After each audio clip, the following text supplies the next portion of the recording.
let's end Disneycember with their latest Disney film, Saving Mr. Banks. This one is definitely worth talking about because this is the first Disney film that's actually about the making of a Disney film. And not something like The Reluctant Dragon where you have these fictional characters going through and seeing how stuff is animated. I mean like the real process.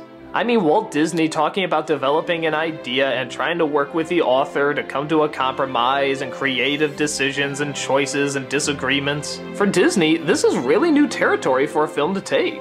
The film stars Emma Thompson as P.L. Travers. She's the author of Mary Poppins and is incredibly resistant to handing over the rights to Disney to make a movie out of it. Why? Because a lot of it came from her true life experiences on the farm. She had a father she really loved who was an alcoholic, and a nanny/aunt who came in to make everything better.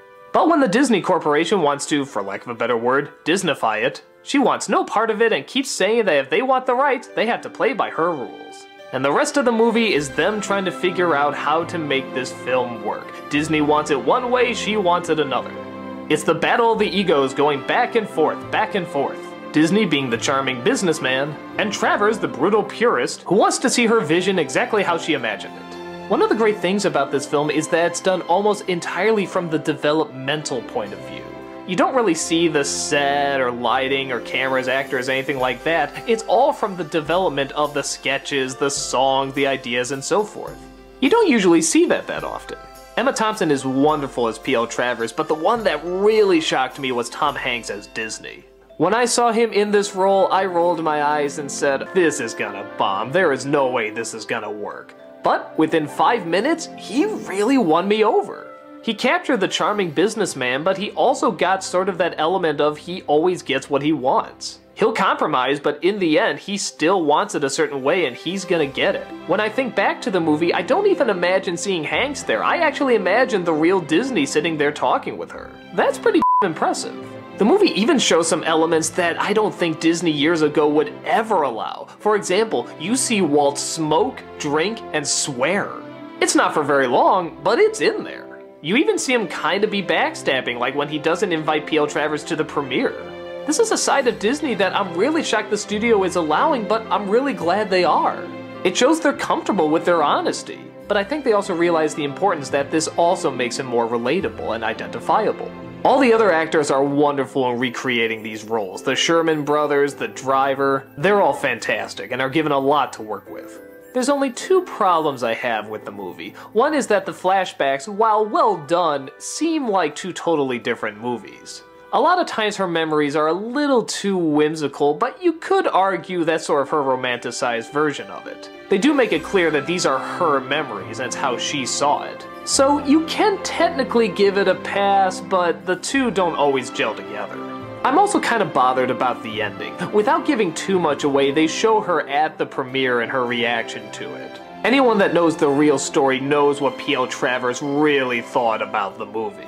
And in this film, you can make a very slim argument that maybe that's what they're hinting at, but no. Majority of the audiences would watch this and think that she's reacting to it a certain positive way. I think it'd be very difficult to find an audience member to see this film and think, oh yeah, that properly represented what she thought of her creation being brought to the big screen. And while those two elements do bother me, I'm still really impressed with how incredibly adult this movie is. Remember how I was talking about 20,000 Leagues Under the Sea and how even though it was a family movie, it was written in a very adult way and how Disney films don't really do that anymore? This film does. This takes it very seriously and doesn't do that much for little kids. It's mainly at adults. Like I said, the flashbacks can be a little too whimsical, and there's even a scene where apparently she's dancing with the Sherman brothers to Let's Go Fly a Kite, and yeah, it's a touch too Disney-ish, but those moments are very rare. And even then, they're not awful, they just seem a touch out of place. I was really impressed with it, and glad that they chose such an adult angle to tackle it with. This could have very easily been made too corny or too Disney-fied, but they found a really good balance and used some real sincere honesty to it that I think is very welcomed. And in my opinion, I think it really shows the evolution of Disney, as has all of Disneycember. There's a wonderful scene where Disney talks about how he actually understands what Travers is going through and talks about when he was offered a bunch of money for Mickey. But he said even though he had no money at the time, he could never sell him because, as he puts it, that mouse is family. And in many respects, that's what Disney has become. Family. Yeah, there's a lot of things you don't agree with and you're not always gonna enjoy them, but they were there from the beginning, they'll be there at the end. Disney hasn't really gotten any better or worse, it's just sort of changed. It's evolved with time and knows that it has to be a little different in order to survive.